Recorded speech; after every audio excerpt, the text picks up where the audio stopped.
Salve, pessoal, tudo bem?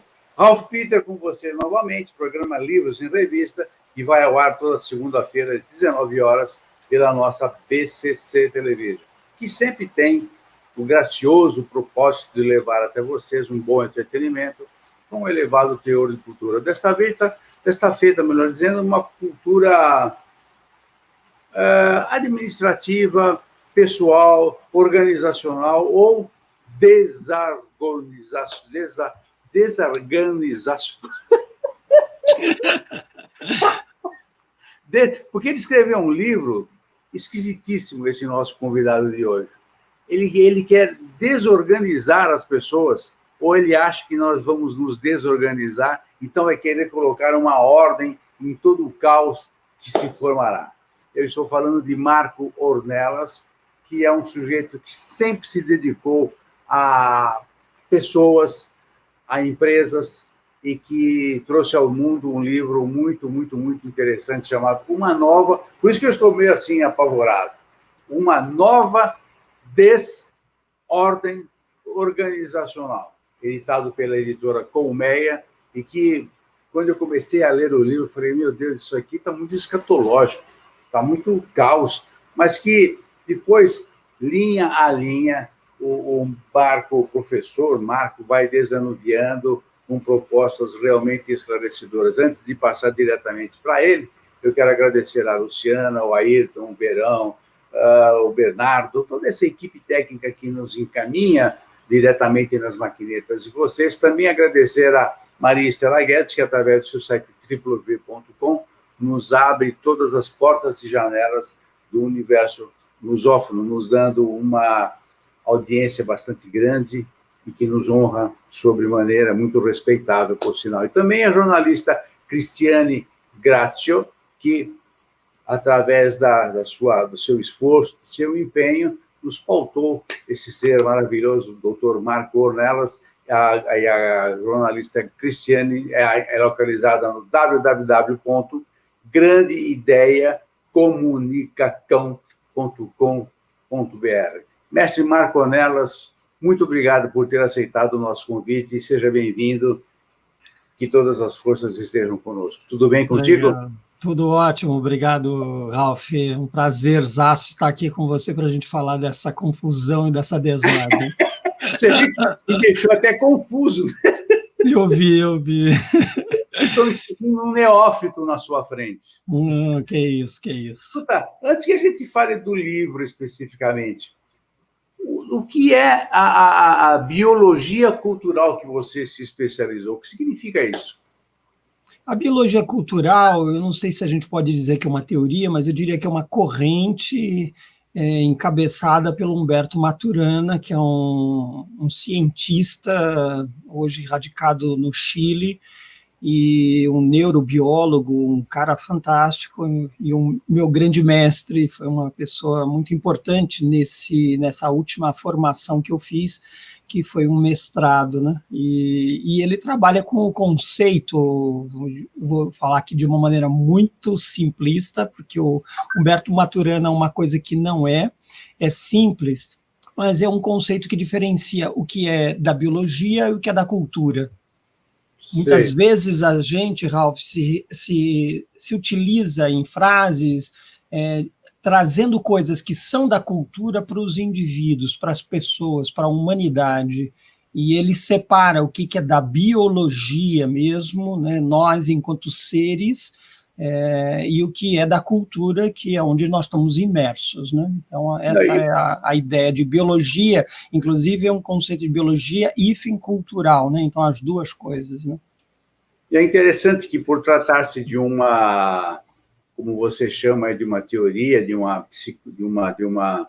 tendência, vamos chamar assim, ela é muito nova, e você está na estrada já há uns 30 anos, mais ou menos? Mais ou menos. Com a minha consultoria, estou há 28 anos, fizemos este ano de 2020, mas um pouco antes eu já trabalhei em recursos humanos e numa consultoria, em torno disso, em torno de 30 anos. Você sempre foi voltado aos recursos humanos, de uma forma ou de outra, na realidade, né? Sim, eu fiz psicologia e, na ocasião, queria me dedicar às relações humanas mesmo, ao desenvolvimento das pessoas, né? E aí, como enfim, por uma sincronicidade, a gente poderia dizer, eu fui para dentro de uma grande organização na ocasião e tive uma grande escola no campo organizacional. E acabei, de alguma forma, migrando todo o meu conhecimento de ser humano, né, como psicólogo, para dentro da organização, né? Então, quer dizer que, no teu modo de ver, para entrar agora no teu livro, tá? O Tá. mundo vive uma grande desconstrução ou ele está se reconstruindo? Em suma, como é que você vê? Eu sei que agora, com a pandemia, muitas teorias surgirão, muitas pessoas, muitas correntes se formarão e a gente fica assim realmente meio sem saber o que fazer. Mas o teu livro, apesar de ter sido lançado em meio à pandemia, ele foi originado bem antes disso. Houve uma coincidência pelo menos me parece, houve uma coincidência de teoria onde você, num momento, assim, digamos, precioso, você conseguiu lançar um livro que se adequou efetivamente ao que estava acontecendo ou que estaria por acontecer. Então, vamos, por gentileza, falar do teu livro, que é Legal. efetivamente muito importante, muito interessante. Na verdade, Ralf, a gente poderia dizer que a humanidade, né, ela já vem fazendo, ela faz ao longo da sua história muitas transições, né? Nós somos muito diferentes, enfim, se a gente for olhar há séculos e séculos atrás, né, nós estamos sim fazendo transições, né? Nós estamos vivendo eras. Um dos meus aprendizados com Humberto Maturana, e que eu sedimentei a pesquisa que fiz por conta do mestrado e que foi base do meu primeiro livro, não desse, mas do primeiro, eu já discutia o que ele chama das eras psíquicas da humanidade. Então, segundo Humberto Maturana e vários outros autores, não só ele, né, nós estamos fazendo, sim, uma transição de era. Então, mais do que uma era de mudança, nós estamos vivendo uma mudança de era. E há muitos sinais que eu poderia aqui elencar para você, né? Muitos os sinais, né? E assim, qual é o conceito dessa nova era que nós estamos vivendo? É uma era pautada pelo que ele chama de mais consciência sobre o que se faz, por que se faz e como se faz. Então é isso, nós estamos vivendo um momento em que a humanidade está pedindo mais consciência, né? A humanidade está fazendo um movimento de mais consciência e está pedindo mais consciência. Então, se você olhar ao redor, o que mais a gente vai encontrar são sinais e são evidências desse mundo, né?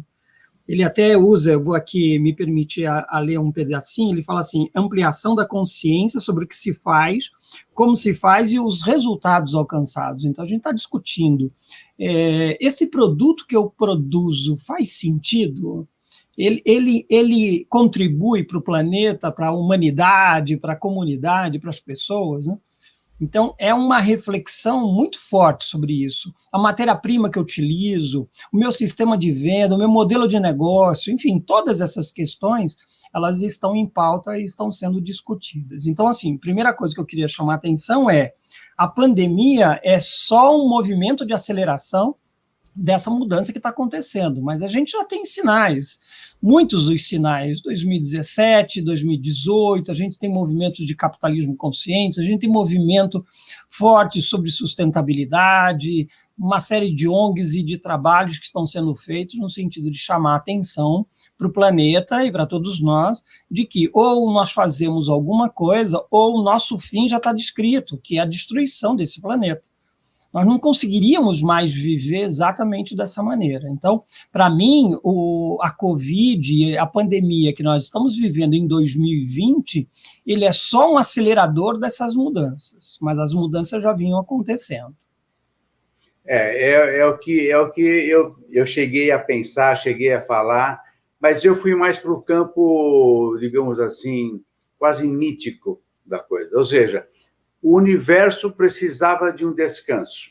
Isso. A pandemia veio para desacelerar um processo que estava por demais progressivo, não progressista, progressivo. Progressivo, perfeito. Estava numa velocidade, ladeira abaixo, em resumo. Perfeito. Antigamente, você acha que é do tempo do Fenemê? Quando a gente falava, é um caminhãozão, é um Fenemê, que é da Fábrica Nacional de Motores, né, antigamente. Ladeira abaixo. Está por aí, não está? Agora, corretíssimo. Ótimo. No decorrer das tuas páginas, você menciona que as pessoas, as profissões, em função das suas mudanças, das suas gravidades, elas vão ser assim, elas serão descartáveis num determinado momento. Claro que vão se sobrepondo, uma profissão termina, começa outra e tal. Mas deu a impressão de que tudo será, e está se encaminhando para isso, tudo será automatizado. Você menciona o caso do garçom, que agora tudo é no app, você não tem mais o garçom. Citou a família que foi num determinado lugar, ficou esperando o garçom, como eu faço, ainda você deve fazer. Mas já aqui em São Paulo, tem lanchonetes que não tem mais cardápio. Perfeito. Eventualmente tem um cara que aparece lá para perguntar se você está com algum problema, mas o cardápio, a comida e tal, você pede no teu app, você baixa o app e tal. Quer dizer, os seres tiranossáuricos como eu, por exemplo, vão ficar escanteados, porque não vai ter mais espaço. Eu não consigo mais ir num lugar, existem certas lanchonetes que você fica ali perdido. E o que é pior, gente atrás de você querendo te empurrar, te tirar da fila que você está atrapalhando. Agora, se porventura ocorrer esse fenômeno que já está se demonstrando, da descartabilidade das pessoas, quem é que vai comprar todos os produtos e como é que a gente vai gerar economia, pecuniaridade, riqueza para que as pessoas possam adquirir os produtos que eventualmente serão produzidos ou então os serviços que serão oferecidos? Como é que a gente vai fazer? Como é que fecha essa conta? Essa questão, essa pergunta que você faz, ela é primeiro uma pergunta bastante complexa. Vamos ver se a gente consegue pelo menos dar aqui algum desenho. Eu acho que a primeira coisa, a gente talvez precise tomar um pouco de cuidado, que somem algumas atividades, mas não todas, né? Somem algumas, nascem outras. Então a gente precisa tomar um pouco de cuidado, porque, por exemplo, no exemplo que você trouxe do garçom, o garçom, hoje, a maioria dos garçons, eles são tiradores de pedido. Então, eles são, nesse sentido, a atividade que ele faz, absolutamente descartável. Ele pode ser substituído, sim, por um aplicativo, por uma plataforma que já me responde, já me facilita tudo, né? Então, eu posso pedir, eu posso escolher, eu posso pagar e fazer todas essas operações pelo celular ou pelo um aplicativo qualquer que esteja disponível na minha mão. Hoje mesmo, né, nós estamos vivendo isso. Os cardápios foram tirados dos restaurantes por conta do vírus, né? Mas se perdeu uma oportunidade de se fazer esse movimento da digitalização, né, de se transformar mesmo digital de ponta a ponta, né? Porque eu só consigo ver o cardápio, mas eu não posso ainda fazer escolhas. Eu quero isso aqui. Outro dia mesmo, eu estava num restaurante, o cardápio estava no meu celular, eu conseguia olhar todo o cardápio, mas eu não conseguia fazer o pedido. Então, de certa forma, nós não fizemos uma transformação digital. Eu acho que essa é a primeira questão.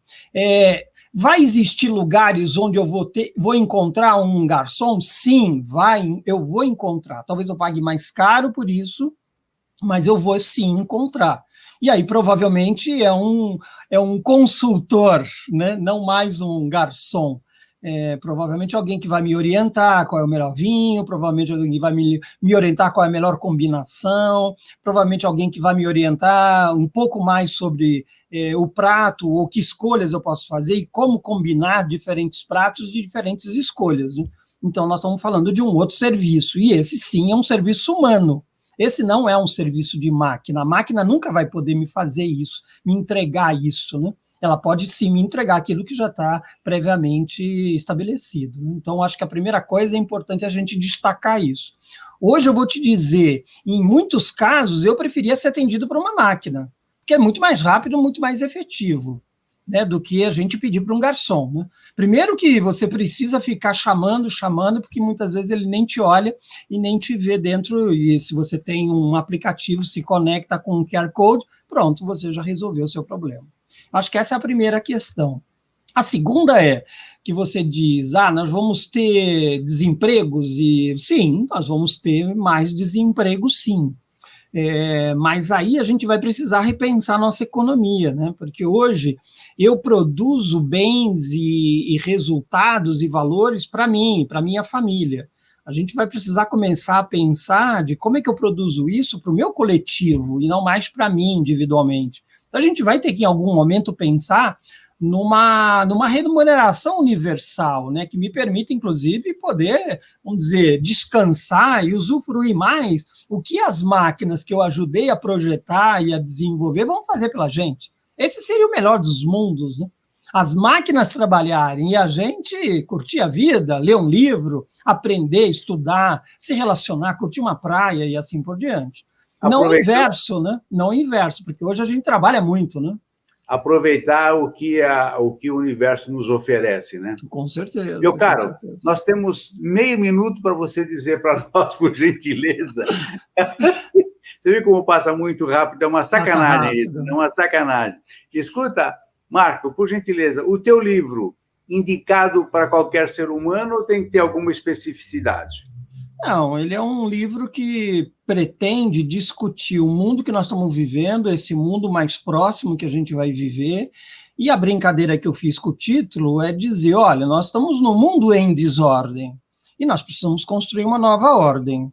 E quando eu construir essa nova ordem, ela não é definitiva, porque lá na frente uma nova desordem vai acontecer. Nós estamos vivendo um vírus, mas isso não significa que será o último vírus ou a última pandemia, o último problema que a humanidade vai viver. Nós vamos viver muitos outros, né? Essa é a ideia, nós precisamos estar prontos para viver na desordem, que é o mote da complexidade do mundo do futuro, né? A grande resiliência, né? Grande resiliência, grande plasticidade, né? Exatamente. Meu caro, sabedoria para enfrentar as vicissitudes que virão com toda certeza. Meu caro, agradeça, receba, aliás, todos os nossos agradecimentos, todos os speakinautas estão agradecendo você com toda certeza pela tua sabedoria, pelas palavras que você imprimiu nesse livro e que, com toda certeza, não resolverão todos os problemas, mas vai ajudar muito a clarear um bom caminho para que a gente possa trilhar sem muito sofrimento. Marco, muito obrigado pela aquiescência do contato. Obrigado, Ralf. Obrigado pela oportunidade. Por ter despendido todos esses momentos que eu sei que são muito dolorosos para você despendê-lo conosco. Valeu? Valeu, obrigado. Um abraço, forte abraço. Felicidades. Pessoal, nós conversamos com Marco Ornelas, que trouxe ao mundo um livro que, por sinal, eu o tenho aqui, vai ser meu livrão de cabeceira, uma nova, entre parênteses, desordem organizacional. Muito obrigado pela paciência, pela amizade, pela tolerância. Até a próxima semana. Tchau, tchau.